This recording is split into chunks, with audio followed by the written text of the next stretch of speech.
Hello everyone, welcome और welcome back to our channel प्रणाम सब गोटे के। आई होप आप सभी हैप्पी होंगे, हेल्दी होंगे जहाँ भी होंगे। तो आज का ब्लॉग हम स्टार्ट करते हैं। यहाँ पे मम्मी नाश्ते की तैयारी कर रही थी, एक्चुअली लंच बना रही थी। तो यहाँ पे मम्मी उसी के लिए पराठे के लिए आटा सान रही हैं। अभी आगे का ब्लॉग आप पूरा कंटिन्यू कीजिएगा, स्टार्टिंग से लेके एंड तक देखिएगा। जो भी इस चैनल पे नए हैं प्लीज़ सब्सक्राइब आवर चैनल, और जो पहले से हैं please do like comment and share with your family members and friends. तो यहाँ पराठे के साथ आज मम्मी ने बनाए थे भुजिया, आलू और शिमला मिर्च की। ये सिंपल सी भुजिया थी। वैसे तो हम लोगों ने इसकी रेसिपी शेयर की हुई है, अगर आप लोगों ने नहीं देखी है तो प्लीज़ आप लोग जाके चेक कीजिएगा, प्लेलिस्ट में आपको वहाँ पे मिल जाएगी। तो यहाँ पे मम्मी ने पराठे बनाने स्टार्ट कर दिए, तो एकदम गरम गरम पराठे बन के रेडी हो रहे थे।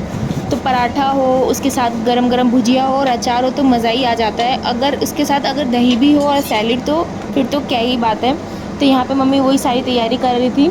हाँ जी। तो उसके बाद मम्मी यहाँ पे मंदिर के पास आ गई थी और खोइच भर रही थी। खोइच क्या होता है, बेसिकली हमारे यहाँ पे क्या होता है, जो भी बिहार से होंगे उनको पता होगा कि जो दुल्हन अपने ससुराल से जाती हैं तो वो चावल, हल्दी, सिंदूर की जो टिकिया होती है वो, और कुछ पैसे उसमें रखे जाते हैं और वो खोइच भर के दिया जाता है, शुभ माना जाता है। बाकी का मुझे रीज़न एग्जैक्टली नहीं पता है, इतना पता है तो वो मैंने आप लोगों के साथ शेयर किया। और जब कभी भी लड़की जो शादीशुदा लेडी होती हैं वो जब अपने पीहर से, अपने घर से वापस आ रही होती है तो वो धान का खोइच लेके आती हैं। तो डिफरेंस यही होता है, जब ससुराल से जाती हैं तो वो चावल का लेके जाती हैं, और जब अपने पीहर से आती हैं तो वो धान का लेके आती हैं। तो मम्मी ने यहाँ पे ये 3 खोइच बना के एकदम रेडी कर दिए थे। घर में चाहे कपड़ा बदली छिए बिहार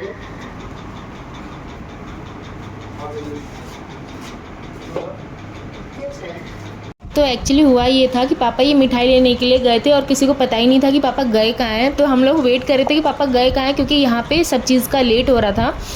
तो फिर उसी के लिए मम्मी पापा से बोल रही थी कि कहाँ चले गए थे, किसी को पता ही नहीं है। फिर उसके बाद ये सब चीज़ें पैक करने के बाद सबने खाना खाया और यहाँ पे भैया रेडी हो रहे थे। तो अब मैं बताती हूँ कि ये जो जाने का जो सब कुछ था वो किसका था। एक्चुअली भैया जा रहे हैं गाँव, तो यहाँ पे वो भैया एकदम रेडी हो गए, नाश्ता पानी कर लिया है, तो अब वो निकलने की तैयारी कर रहे थे। फिर उसके बाद भैया निकल गए थे, आराम से अच्छे से वो चले गए थे। फिर ये शाम का टाइम हो गया था, तो मैंने यहाँ पे सैंडविचेस बनाए थे।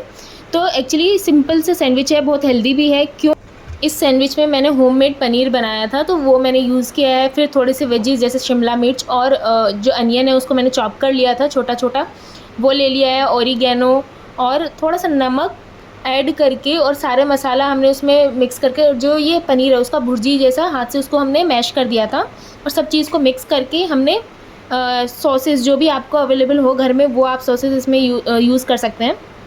तो सबसे पहले आपको क्या करना होगा, ये सारे पनीर और जो वेजीज़ हैं जो घर में जो भी अवेलेबल हो, चाहे वो टमाटर हो, अनियन हो, शिमला मिर्च हो, गाजर हो, उसको सबको मिक्स करके आप एक मिक्स बना लीजिए। क्योंकि सैंडविचेज़ में जो है हम यही फिलिंग का यूज़ करेंगे, इसमें हम ज़्यादा कोई मसाला भी यूज़ नहीं कर रहे होंगे और कुछ अलग से हम जो होता है ना अनहेल्दी चीज़ें भी हम इसमें यूज़ नहीं कर रहे हैं।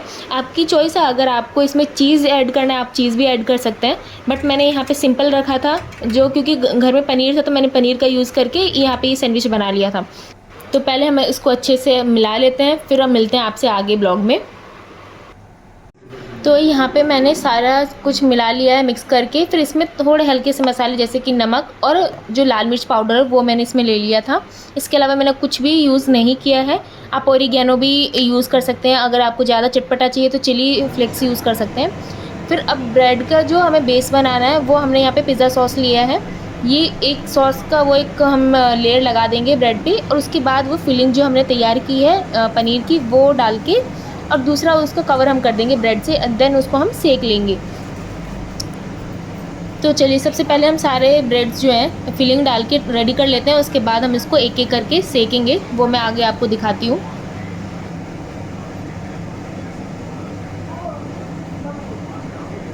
तो यहाँ पे मैंने सेकने के लिए थोड़ा सा घी का यूज़ किया था। दोनों तरफ से ब्रेड को अच्छे से मीडियम आंच पे आप सेक लेना। मेरे को थोड़ा क्रिस्पी पसंद है तो मैंने थोड़ा क्रिस्प करके ही सेका था। आपको अगर हल्का पसंद है तो उस तरीके से कर सकते हैं, अगर क्रिस्पी पसंद है तो अच्छे से उसको सेक लीजिए दोनों साइड से, and then it's ready and now we can enjoy our sandwiches. तो चलिए हम इसको लगा लेते हैं, सबको खिलाते भी हैं और ख़ुद भी खाते हैं। आई होप आप लोगों को ये ब्लॉग अच्छा लगा होगा। मिलते हैं आपसे नेक्स्ट ब्लॉग में, तब तक के लिए bye bye, thank you for watching.